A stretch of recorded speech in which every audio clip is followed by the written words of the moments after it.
No, I'm so confusing. Sorry, I'm asking you for yours so I can use it. Oh, could you send me your? Oh no, I totally ran. Okay, that is so my fault.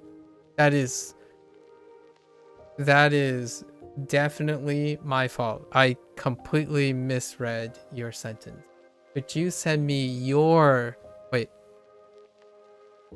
Oh, like yeah. Could you send me? Yeah. I'm sorry. I totally messed up. My study plan. I don't have a written study plan. Interesting. Um, actually, Jack, were you learning Japanese? Where were you learning? Yeah, that's a good question. I don't have a study plan.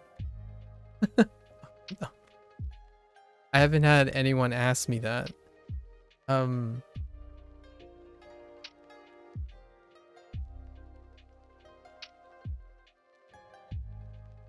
we can compare notes. Yeah, I'm curious what kind of study plans you have now. You want to learn both like you, but I'm very beginner on both. Wait, are you learning Chinese right now, Jack?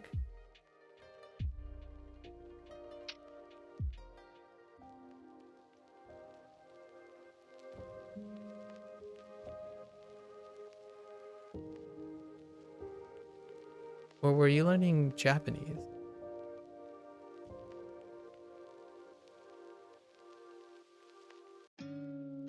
Chinese. Oh, that's interesting. Okay, here's the deal, right? I haven't written anything down, so I don't actually even know what that plan looks like. I do kind of have a pseudo plan around Duolingo though. You know more Japanese, still little though. Huh. Give me a few weeks, or give me like a week or two. I haven't ever decided to write anything down. I think the only time I've ever written anything down when it comes to study plans as like a to inspire something from others is when I'm talking about it at the beginning of every stream.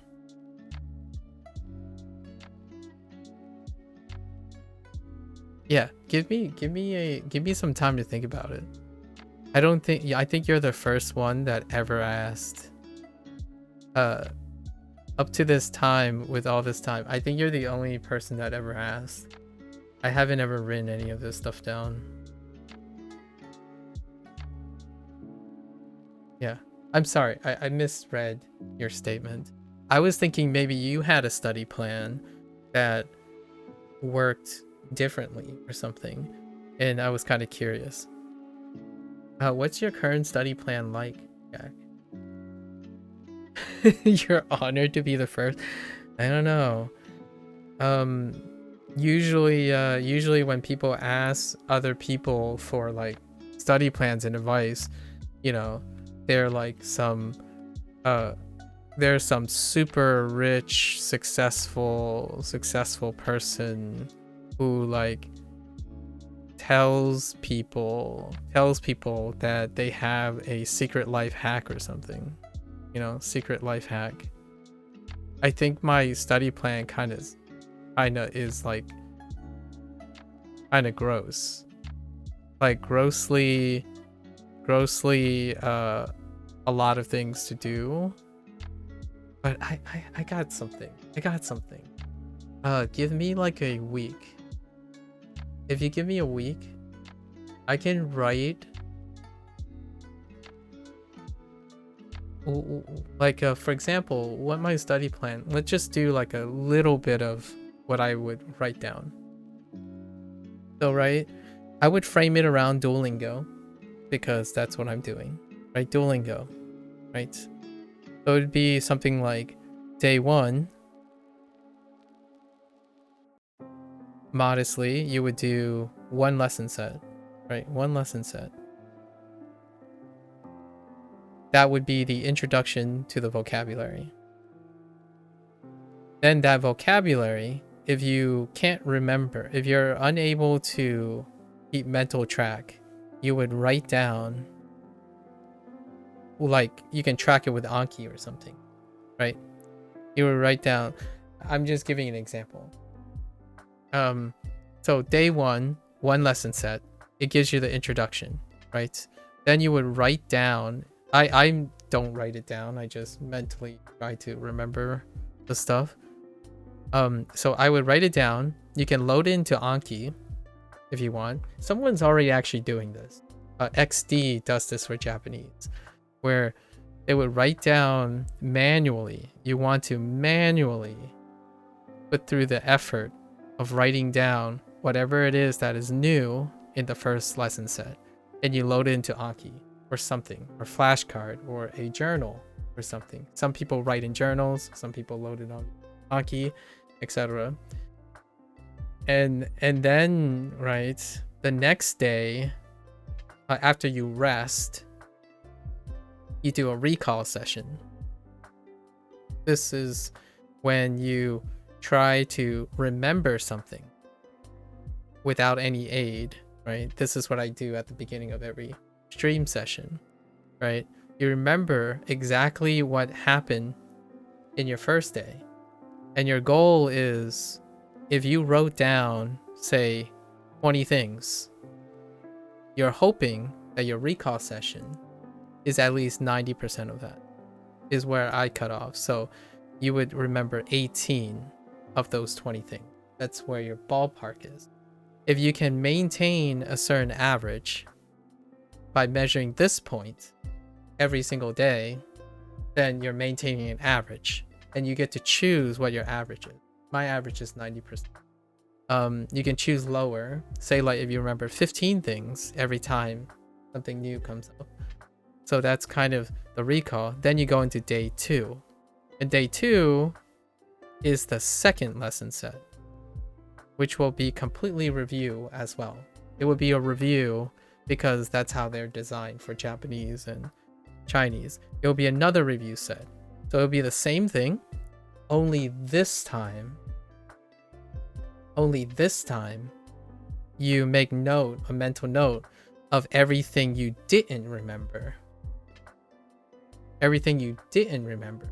And now you already have your Anki flashcards, or your journal that list all the things you've written from day 1. Because they're the same. The pools are the same in Duolingo between the first set and the second set. So when you don't know those things, you make a mental note of those things. And then in the evening, you write them again or use your Anki deck to refresh them. Then on the third day, you're going to do another recall. And this time you hope to reach 90% or whichever percent you have. I do all of this every single day. Like, this is just a rough sketch of it. So I try to hit 90% again. And then on day 3, what Duolingo does is personalized practice and a smaller half set of review. And then the trophy, which should give you another review of those things. And during these sets, you also make notes, again, to see in your Anki deck or your set, to see if you have anything missing. And then you move on. Then when you move on from this set every 3 days, every 2 weeks, sometimes I say 1 week, I would say conservatively, after 1 week of not going over this review, this set, you go over it. You do another recall session outside of Duolingo, and then use your Anki deck and your journal to figure out which ones are weak. And then you repeat again for a 3-day cycle if you need to. But generally, you'll probably find that 1 week later, you'll probably still remember most of the stuff. Because as you're going in Duolingo, when you move from one unit, one unit to the next unit. When you move one unit to the next unit, they hold on to the previous unit for another 3 days. At least 3 to 4 days based on this cycle. So if you're using 3 days to pass a unit, the next unit will likely have things from the previous unit. So this is the scaffold that I built in the first month. Now I'm doing a little bit something more complicated than this. I'm doing a recall of the unit that I'm currently at and the previous unit. So the unit before it as well. And I have it staggered on a 3-day schedule. So when the previous unit reaches day 3, the current unit is on day 2. So then it staggers over and over again. And that's kind of what I'm doing. And then once after a week's period, every 25 days, which is 4 weeks apart, I review everything within the 25 days. Starting with the oldest stuff to the newest stuff. And then I repeated that every 25 days. And most recently, I did a 100-day review, which is the 100 days of all 4 sets of 25 days. And that's how I started retaining the stuff that I see. So that's kind of like I need to put this all on a piece of paper or something. I haven't actually had time to go over this. That's the thing though. I don't really have one right now, and watching you is making me want to dedicate more time to this because I really am passionate about language learning. All right. Give me a week. I think give me a week. The reason why is seeing a lesson plan like this, right? Just as a last statement, seeing a lesson plan like this, it doesn't to me, for me, it doesn't explain why you do this or why did I choose to do this. Oftentimes, when you're buying a product, right? When you're buying someone's plans, you see what they do. However, oftentimes they don't tell you what they're thinking. Like, why did I choose to review this now? Why am I choosing 90%? And what am I thinking about in each day, right? My focus for each day is different. Day 1, I'm looking for novelty. So I focus on story building. Day 2, I am now focusing on recalling, right? On the things I'm missing. And day 3 is based on reviewing, because day 3 is your end wrap up. It's the one where you should be at a point where all this stuff, you're just plugging up simple stuff, right? And then when you go back and do the other cycles 1 week, there are other different things to focus on, right? And over time, you kind of get a feel of, oh yeah, this part needs more time, this part doesn't.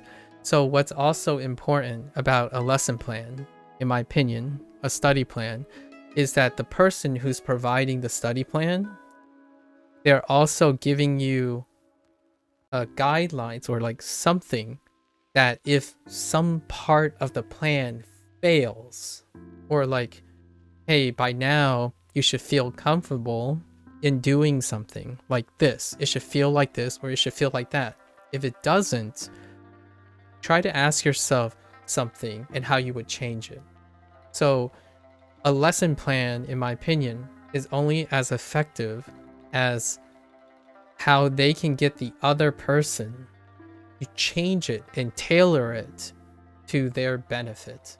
As in, if I gave you a rigid lesson plan, like, oh, follow this and you will be successful, that to me is one of the worst approaches. I'm not going to even hold back on that one. It is incredibly arrogant, in my opinion, and so foolhardy. Like, Okay, I'll take it back. It's a little strong of a statement. I think it is very, very foolish and foolhardy to think that you can sell a product that has no wiggle room and expect that you won't have customers or people who trust you, that it fails completely. If you run a business, then what it happens is like, okay, my product didn't work for you. That's your fault. You must have used my product incorrectly. And I don't like that. So in that way, it's a little bit scary when someone asks me for something, right? So I will probably, I need a week, and give me like, I'll write like comments in between, because following a plan blindly because someone's like, trust me bro, kind of thing, it's not like, it's something that I would feel really uncomfortable. So the thing I described here, yours should end up looking something different. It should have different times, different thresholds, different requirements. Hello there. Diady Gaming. Hello. We're wrapping up here. I hope you're doing well. So the idea is, I think I didn't ever write a lesson plan because it's kind of changing all the time. So hopefully that's a fun challenge, Jack. Your question, in my opinion, raises a fun challenge. Just call you Jed? I see. Welcome back, Marco. So I will probably try to do something like that, since you asked, right? When people request things, I'm genuinely try and do them. I don't think I've ever had anyone ask, so I haven't done anything like that before. And I think the goal is to write something like this, but most of the content is going to be, okay, how do you evaluate Indonesia? Hello Indonesia. How you're gonna evaluate and tweak the thing. Yeah, I definitely don't have much time as you every day for work. Yeah, because of work, basically. But hopefully I could mold it into something that works for you. Exactly. So that's kind of my concern. The first idea is to find something that you can tweak without you knowing, or without me knowing how much time you have, right? So I'm not like your coach or anything. So the best effect, in my opinion, most of the effective methods are the ones where you give the person the insight to use something to tailor it to their own preference.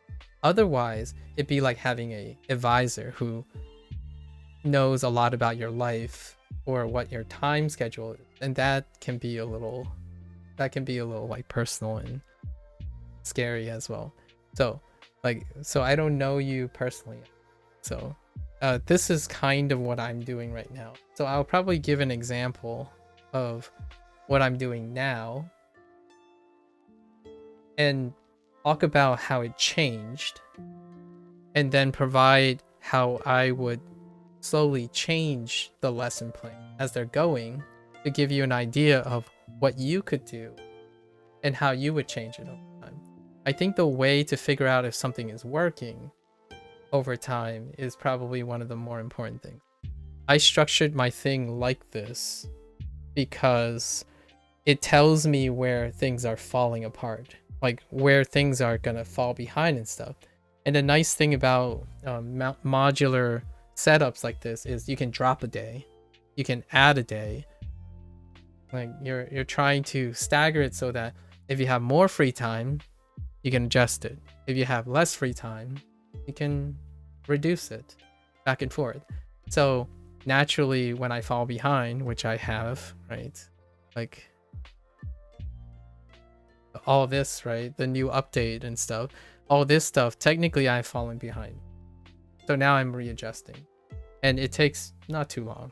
It takes like overnight to adjust to a new update, right? So that's probably why I feel I don't have a lesson plan, but I do have a plan. There is something I can write down, and give me a week. Yep, I think a week is good.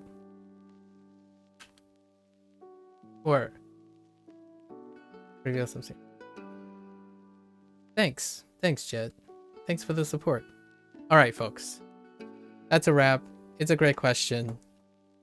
I don't know how I'm gonna slowly catch up to this, but we'll work on it. Yeah, thanks for asking. Okay, so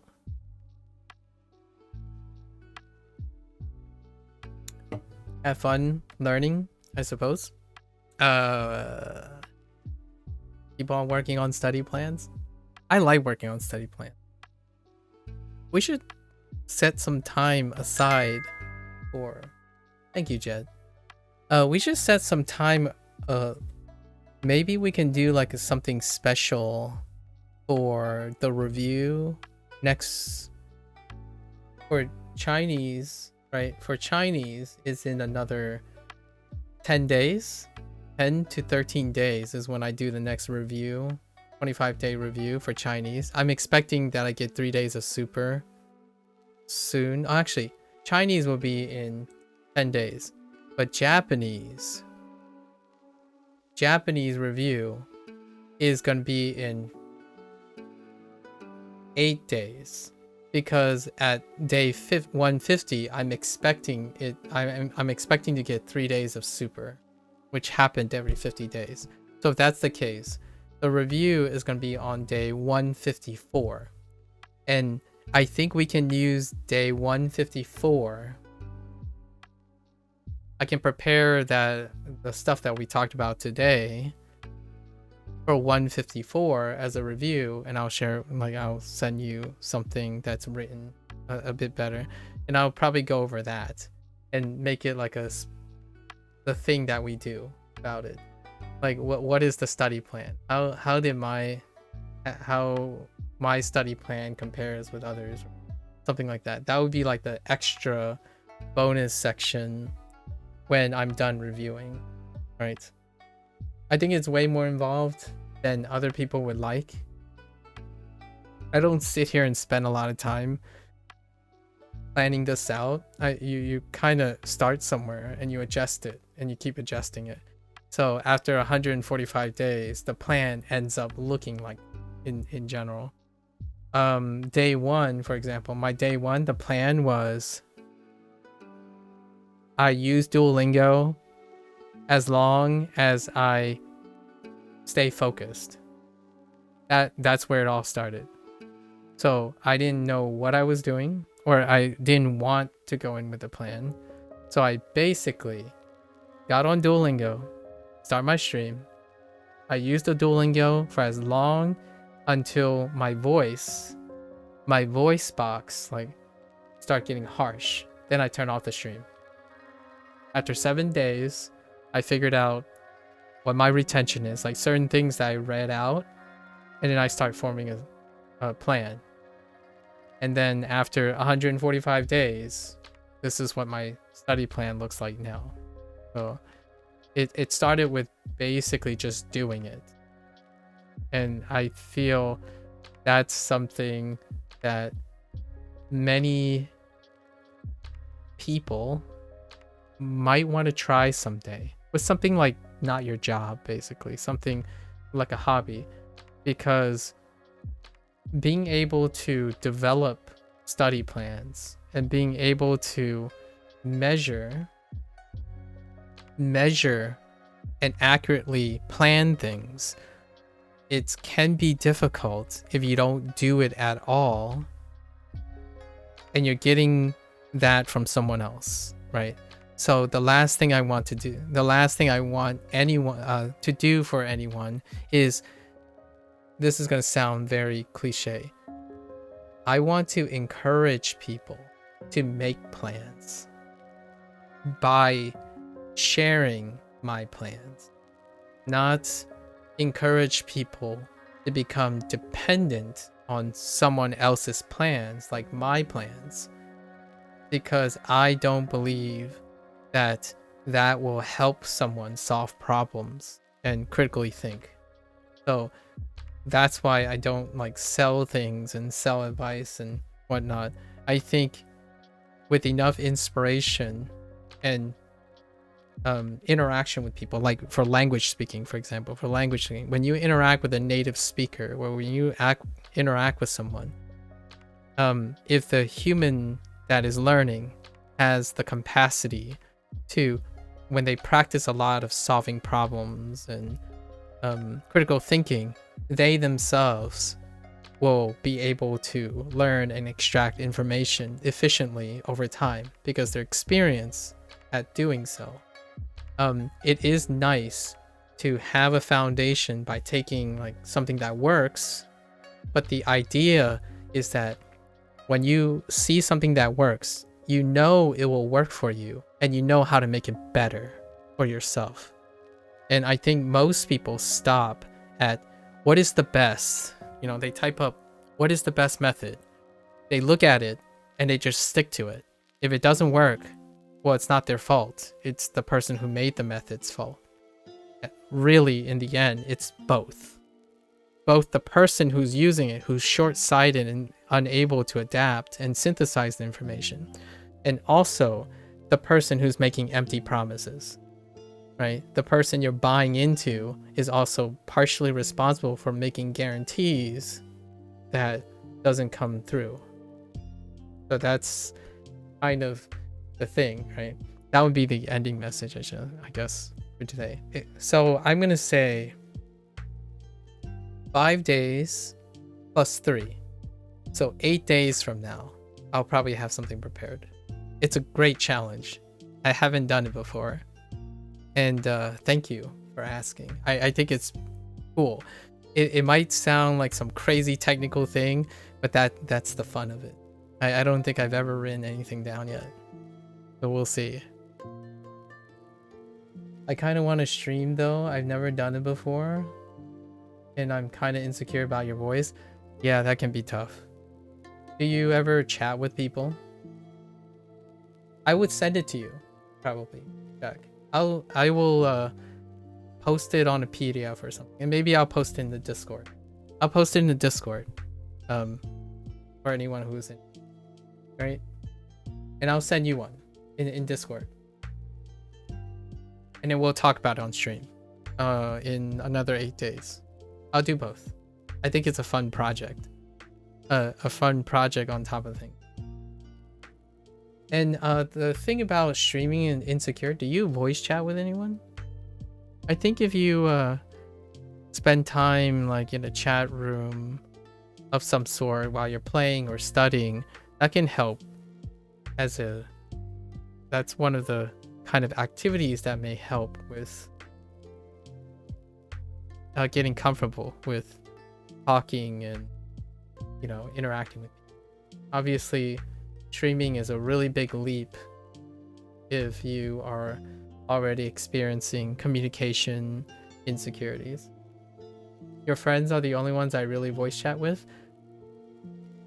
I think that's a great start. One mindset that might be helpful is you can treat it like you're talking to your friends, right? Of course, you'll have other people who join in and you might have to find ways to encounter like that, right? You can prepare statements and stuff. Say, hey guys, like I usually talk with friends. If you have questions, I'd be happy to answer them, right? However, don't be aware that I'm a little, I'm working on it. I'm practicing. That kind of thing is kind of helpful to prepare in advance. However, generally streaming can be something like imagining chatting with friends, that kind of thing. I talked about, I've encountered a lot of people with kind of thing before. So it's not that you should, I'm not telling you what you should or should do to prep for streaming, but it could help with if you really want to talk, to like learn to practice and talk. Generally speaking, like output and speaking, it's very difficult if you choose not to do it, or integrate it into your daily lives. I think the reason I'm so insecure is because every time I'm in public lobby on any game said I sounded drunk. I don't see how I did that.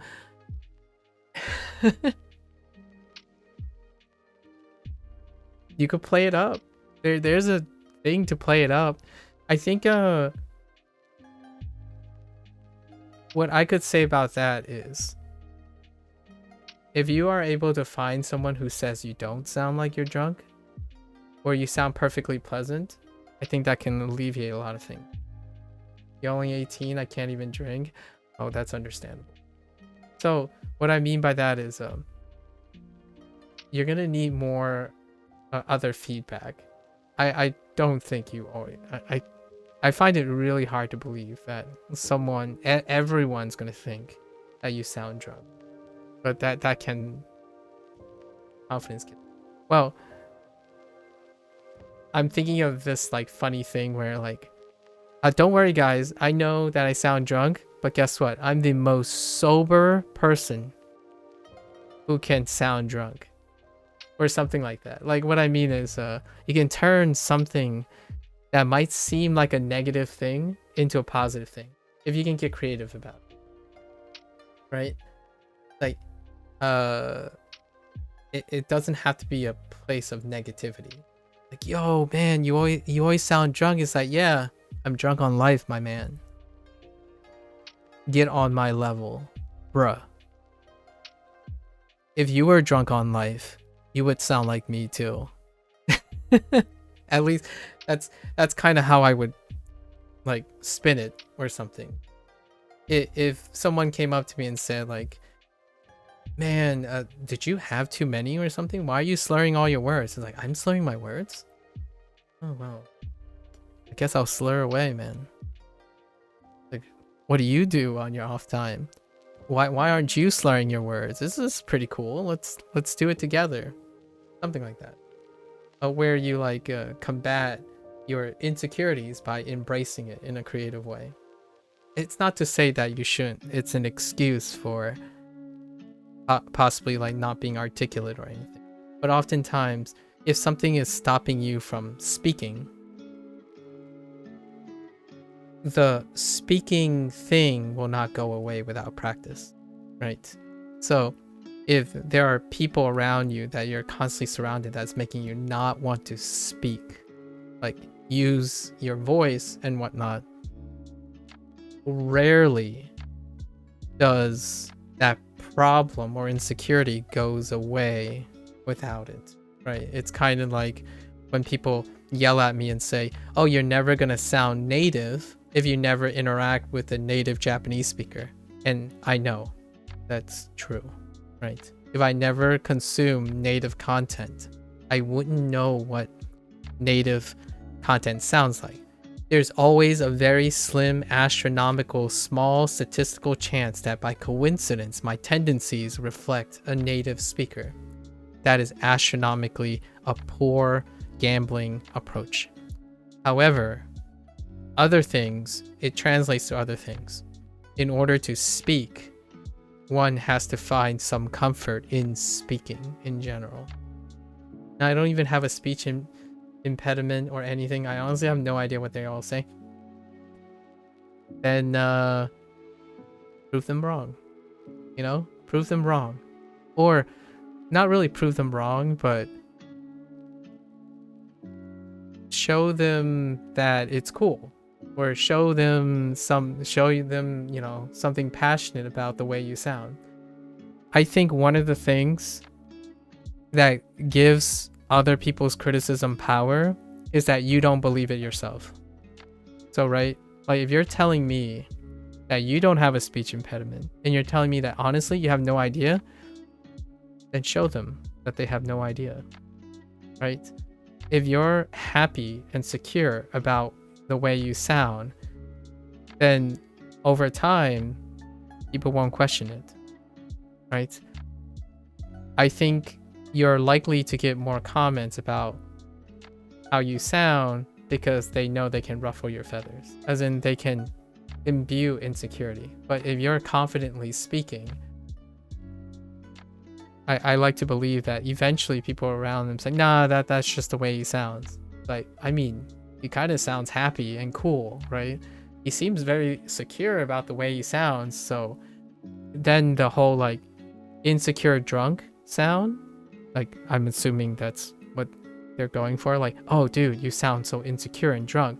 It could end up being, man, dude, you sound like an incredibly confident drunk, right?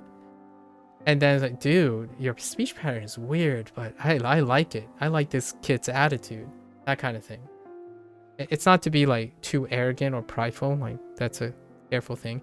But if you are already insecure about your voice, it can be very difficult to convince other people that there's nothing wrong with your voice. So I honestly think that if that's what you believe, show them. Show people that, right?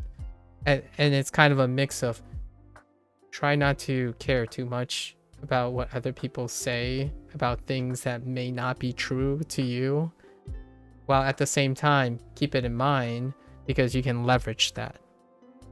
If everyone says you're drunk, then I would play it up. I would do something that says like, well, a drunk person can't just nail you in the head in a competitive PvP game, can they? Or something like that.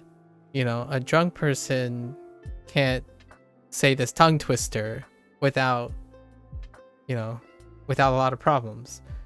There are many ways to like kind of demonstrate that your speech is great, right?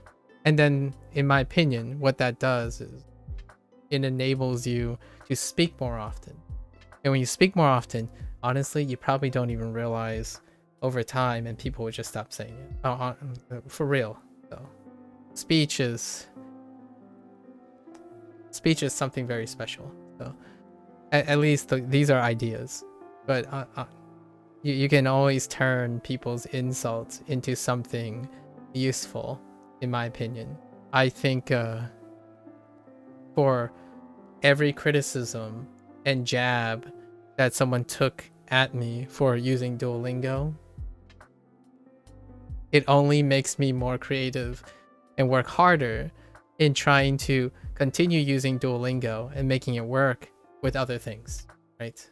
So everyone keeps saying like, oh yeah, you can't only use Duolingo to become fluent in languages. Like, I agree. That's why I didn't.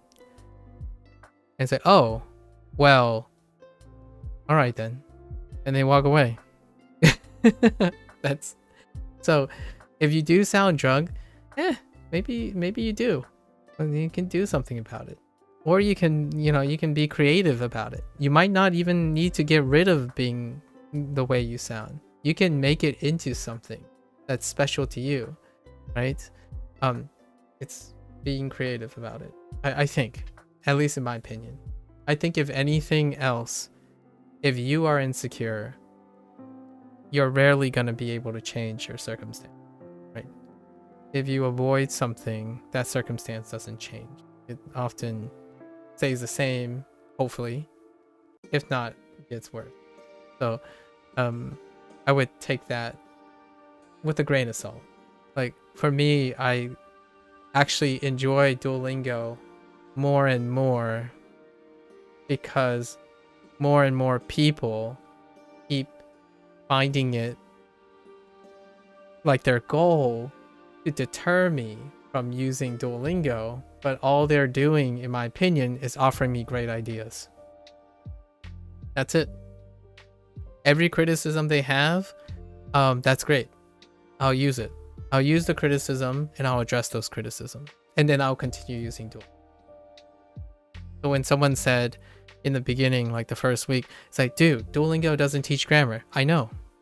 So I went to go and find a grammar source. And then someone said like, dude, Duolingo doesn't have native speakers. And I know. Now I listen to vlogs and podcasts. Like, dude, Duolingo never challenges you with low comprehension. Like, okay, great readers, anime. Let's talk about anime, right? And it's like, dude, you like talk English all the time. Like, when are you gonna talk Japanese and stuff? It's like, when I choose to. Like, right now, I choose to use English because not everyone likes to learn Japanese, right? That is the rebuttal. Like, the rebuttal is, if you think I choose to only speak Japanese, who do you think would only be interested? People who are only interested in Japanese. But that's not me. I'm not only interested in Japanese. I'm interested in language learning. That's not the same as interested in only Japanese. And English is fantastic for that. Like, well, everyone knows English and does that. It's like, exactly. Everyone knows English. Like, these are not words that I would use, but generally speaking, people would say like, everyone does this. Everyone don't do this. No one does this.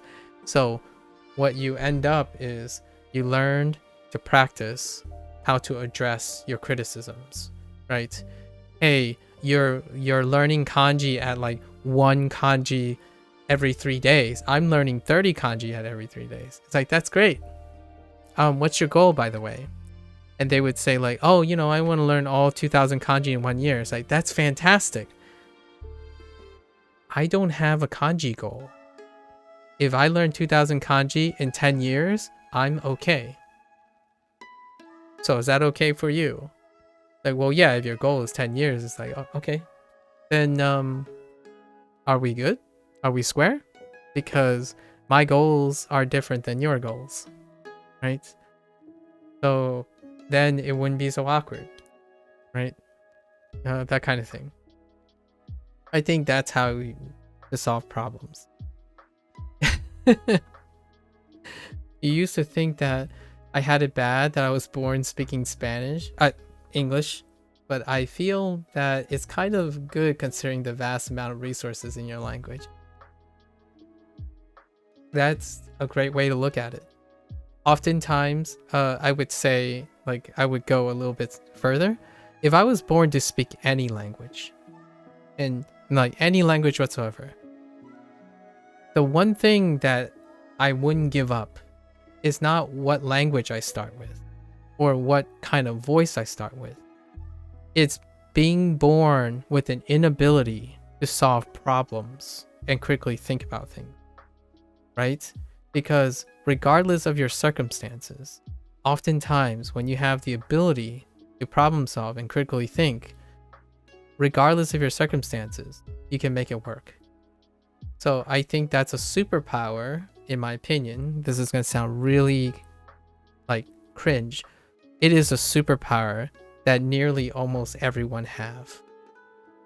Some people, in my opinion, a lot of people nowadays choose to not do that. They choose not to practice those. They prefer that someone else do it for them. So that's fine and dandy as long as there's someone out there providing the solutions for you. When people go into jobs, when people, have jobs and go into professionalism, eventually they will have to engage in problem solving and critical thinking, right? So those individuals do it and intuitively develop those skills already. However, we live in an age where you could even find YouTube videos on how to do your job or how to best breathe air, how the best to drink water, right? So naturally, it is incredibly, as you say, it is incredibly tempting to just not bother with that. And my only way to sell why it's worth suboptimally problem solving anything is that one day you'll grow older, you'll have so many experiences in your life that there isn't a person on this planet that will have exactly your circumstances.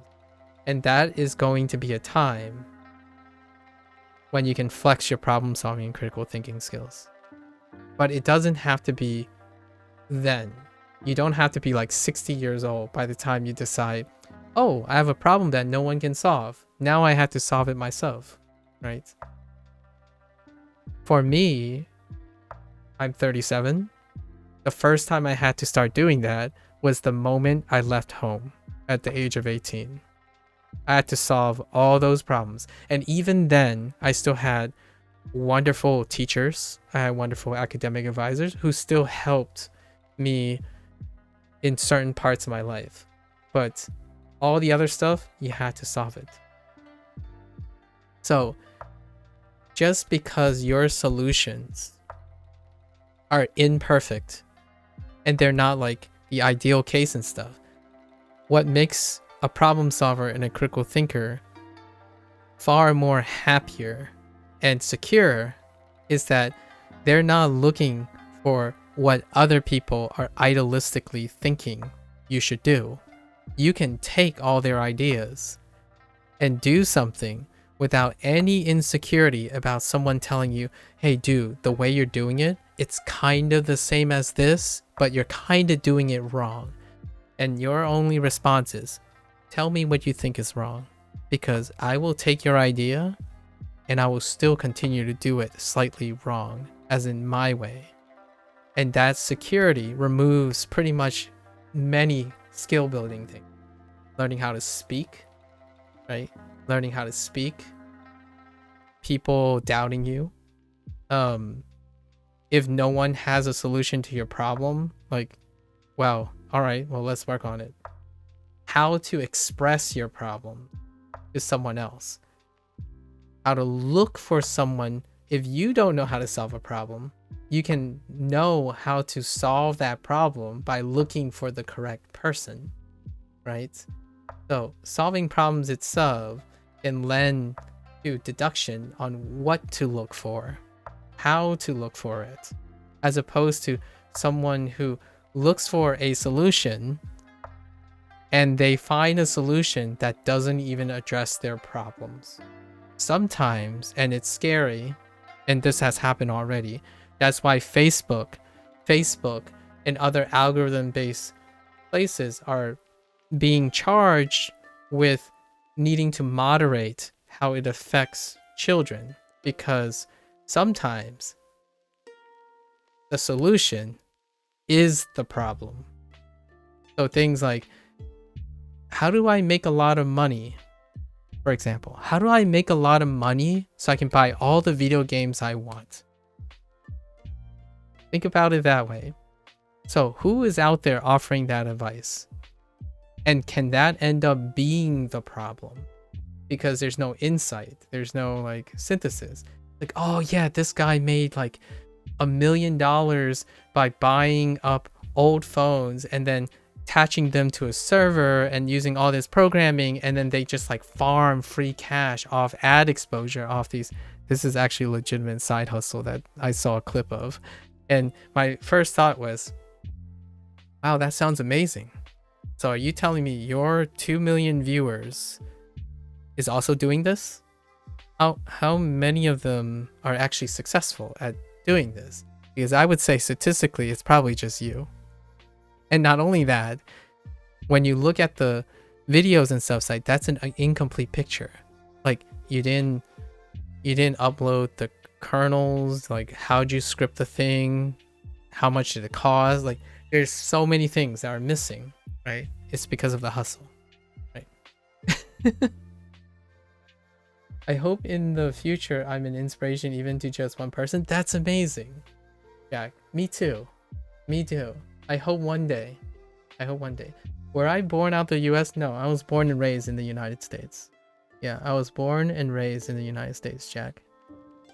I am as American, as an Asian, as a son born to Chinese parents as can be. So I am most definitely an American. So, and I don't have any problems with that. In fact, I actually think is pretty fun to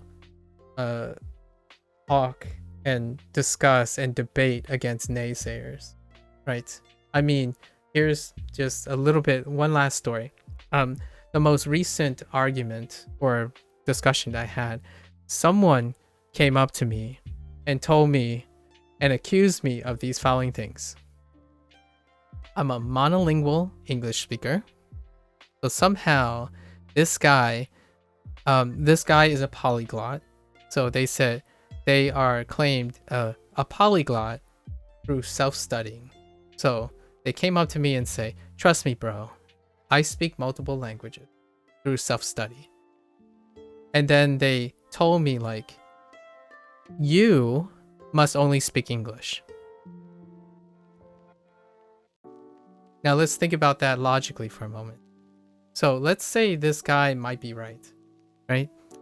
If this person has learned multiple languages and they understand what it's like to be a polyglot, and the first thing that comes out of their mouth for their credibility is that they accuse me of being a monolingual English speaker.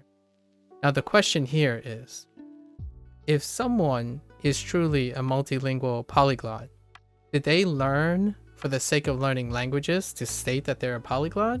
Or did they learn how to apply that information to observe what's in front of them? So, if, in my opinion,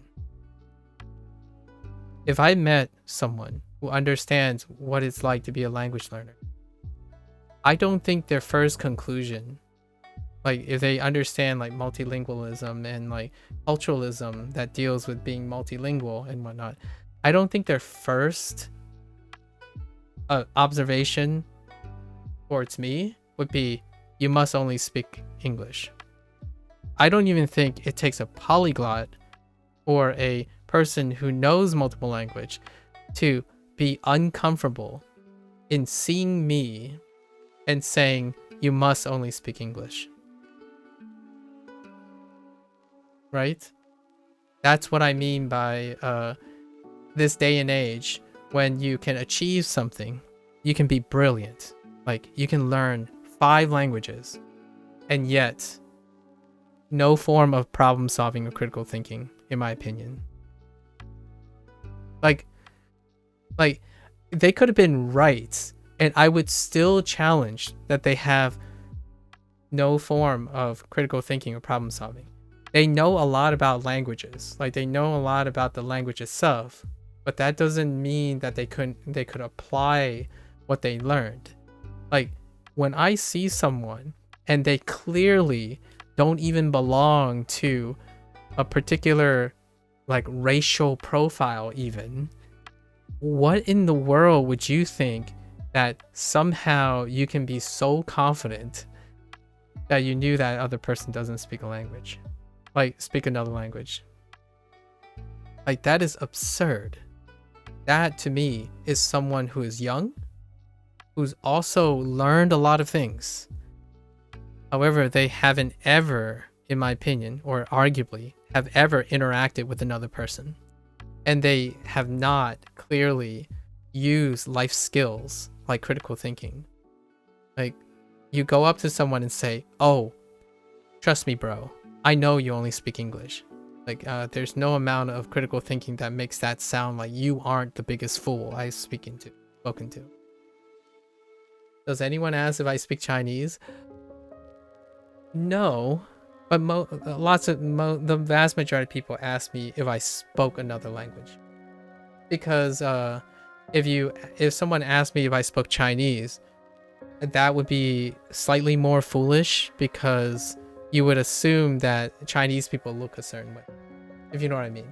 So like, it's not a bad or a good thing. It's like a level of deduction, right? The people who are more likely to have a lot of ideas are the ones who leave the question open even further, or naturally even further. So instead, I think the vast majority of language learners ask do I speak another language? And that means that you're widening it. Even if you have like perceptions, like maybe I'm presuming there's a high chance this person, no, it's perfectly all right though. Like it at least to me, I think some other people might find it insensitive. It's telling me what your thoughts are though. And you know why that's funny? Because when you're like in a debate with someone, you don't want to give away too much of your information, right? When you're trying to test the waters, like intellectuals, in my opinion, intellectuals have this way of saying, I don't want to say too much. I have all these thoughts and all these things, but I need to confirm these things. But how do I ask a series of questions without telling them like, I'm presuming all these to be true. So that's how I go about it, at least in my opinion. Like when someone asks me, what's your favorite game? Right? What's your favorite game? My thought was, So I have certain things. I could say a lot of different things. Instead, I choose to approach it in a way that will get that other person to also share voluntarily information about themselves. Because if that person isn't participating in the question, you're not learning anything. You're just spending most of your time sharing your own information, and that person is probably not as invested. So oftentimes it would be something like, so X, Y, and Z. I think being favorite stuff is kind of like this. It's based on recency. It's based on frequency. Let's go with frequency. Like the thing I do most, right? The thing that, like, maybe my favorite music, for example. You asked about the favorite music thing, I think.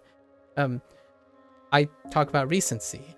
And the idea that I share about the recency is because I think the person I'm talking to also has a recent thought about music. That's what I assumed. Like, I presume there's a chance that when someone asks a question, maybe they also want to share something related to that. So that's how I test my critical thinking, right? And it's a lot of fun. I do it all the time. I do it all the time, and it really helps with engaging with other people. And I feel like you do it for like 10 or 20 years of your life, and then you'll become charismatic as heck. At least I think I am at least above average when it comes to charisma, right? Like I can get someone to feel like they're included in a discussion, even though they're the ones that ask the question, right? If, in my opinion, one of my biggest opinion is you are a successful intellectual if someone asks you a question and that person leaves with an impression of themselves and you, not that they didn't expect, as opposed to they leave with exactly what they expect, right? So when you ask me a question, my goal is to either get you to think about something about yourself, and also leave away with something that you weren't expecting to leave. And to me, that is the essence of being a charismatic intellectual. When you ask a question, I will give you something, and you yourself will be able to use something that you can benefit yourself from the conversation. If you fail to do that, then that person will think you're forgettable, which is not that bad. It's for you to gain, right? It's an opportunity for you to gain, not an opportunity lost, right? So if that person walks away and they're like, yeah, I learned something about myself today, and it was due to something someone else said, and that person's you, then personally to me, that is an incredible superpower. And that's kind of goes back to your statement about you hope in the future that you be an inspiration to even one person a day. Every person who approaches you is an opportunity to leave an impression on them. The question is, how much time and practice are you gonna, use for that? I think one person's inspiration is worth anything at the time. If it's a million, sure. If it's one, it's still the same. Placing effort into that is incredible. But yes, I want to let's end it with that kind of like a message, right? And then we're gonna head off to that. Yeah, 8 days. Let's go back to the original question. 8 days. 8 days. I'll try to write something up. It'll be interesting for the like a makeshift study plan or something. And obviously I'm going to use Duolingo as an example. However, in the notes or something, it's going to be you use whatever as an example. Duolingo to me is just the thing I'm using. But I don't think it's a study plan shouldn't restrict someone's choice. Like for example, a fitness plan or a health plan. Like you can only eat rye bread for the rest of your life, or you can never drink soda for the rest of your life. You can only drink water and breathe air, and you can never do that kind of thing. all right folks, thanks for hanging out, guys. It's a wrap for today. I'll be back again, of course. So without further ado, thank you for hanging out. Thanks for the great discussion and the wonderful challenge. What? Wait for what? You have one last thing. Okay. What is your last thing?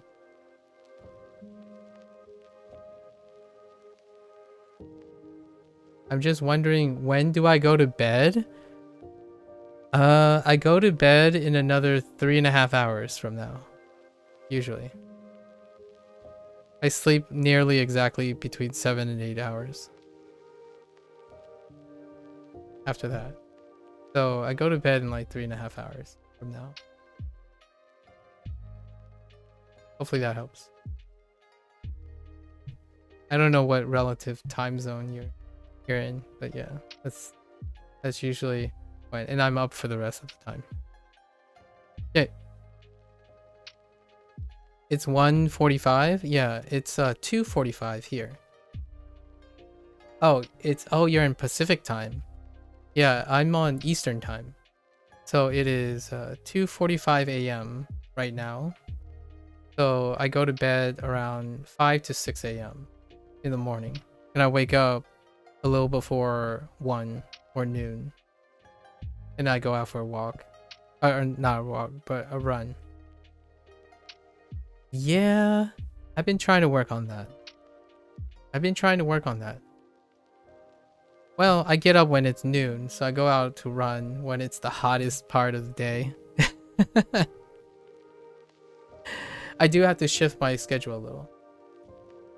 I say that as someone who works overnight. 6 a.m. Yeah, I wake up right as the sun hits peak. So it's kind of weird running exactly at the hottest day of the day.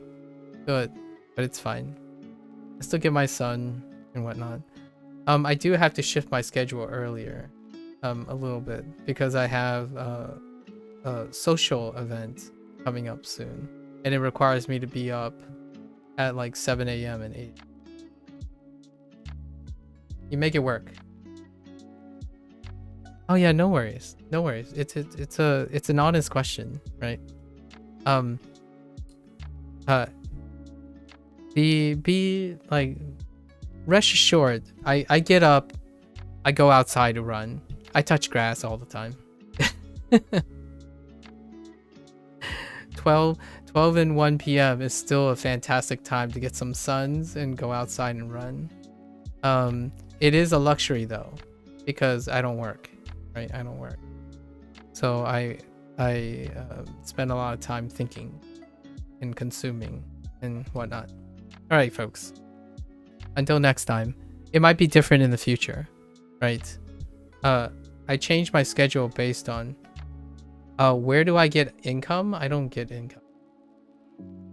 That's a popular question too.